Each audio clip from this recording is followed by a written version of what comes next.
안녕하십니까, 차산입니다.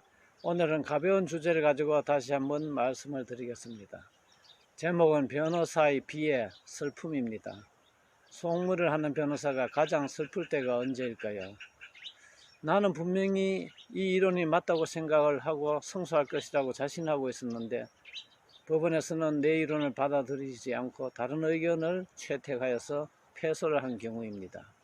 물론 법관은 독립하여 재판하기 때문에 그와 같은 것도 얼마든지 가능하기 때문에 그 법관을 원망할 수도 없습니다.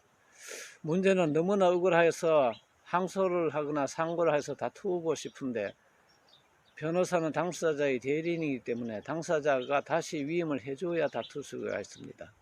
당사자가 변호사를 선임을 하면서 굳게 신뢰를 하면서 잘못되었더라도 당신 말이 맞다면 한 번 더 해봅시다 하고 상급심에 같은 변호인을 선임을 하여서 상급심에 가서 내 견해가 받아들여진다면 너무나 좋겠지요.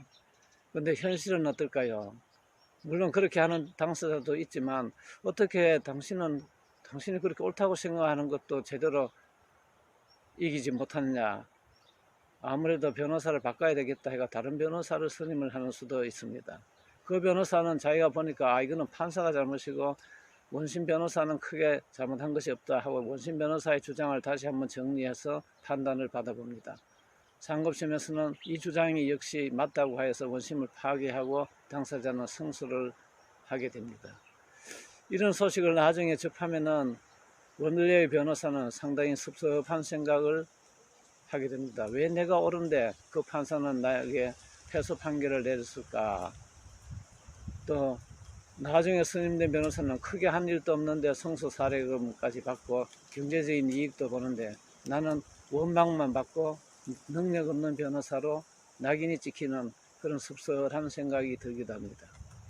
물론 판사의 경우에도 1심에서 잘했는데 2심에서 뒤집히고 다시 3심에 가서 다시 뒤집혀서 1심 판사의 견해가 옳다는 경우도 있습니다. 근데 판사의 경우에는 당사자가 사건을 주는 것이 아니기 때문에 그러려니 하고 넘어갈 수도 있습니다만 변호사는 결국 당사자의 신뢰를 얻어야 고객도 확보하고 또 수입도 얻을 수 있는데 이와 같은 일이 간혹 생긴다면 상당히 슬픔을 느끼게 된다고 합니다.